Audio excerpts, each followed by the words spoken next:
יש שאלה שמטרידה אותי כבר זמן רב. אחרי שחשבתי עליה. ספירה יום טוב.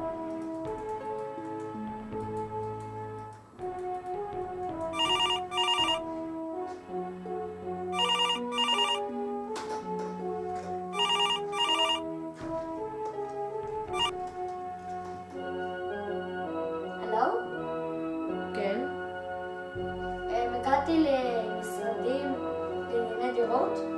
לא. טוב, סליחה, זו טעות. לא, תנתק. לא הגעת אליהם. אז... בסך הכל התקשרת אליהם.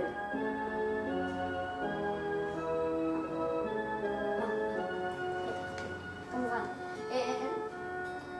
רציתי לשאול שאלה. כן. למה כל פעם שאני צריך לבחור דירה או משהו שקשור לדירות, אני צריך לפנות למתווך? תסביר לי מה, אני לא יכול לבד. מה מצחיק?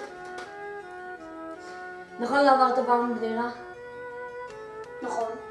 רואים, המתווך מכיר את כל מה שהוא צריך לדעת, כמו כף ידו.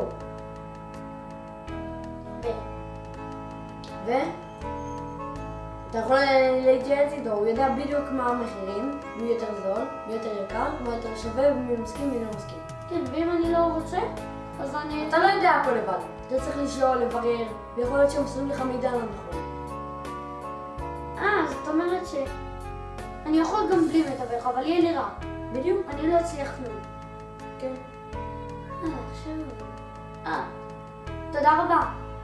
בבקשה. טיפש. בדיוק כמו בקניית דירה. כמו שצריך מתווך שיסביר לנו, ככה גם יהודי צריך רבי. בלי המתווך אתה עלול לעשות טעויות גדולות, ולכן אנחנו צריכים את הרבי להישמע להוראות, וככה בעזרת השם נביא. הילד הזה מהמשרד שיקר לי. מצאתי בית יפה גם למתווך.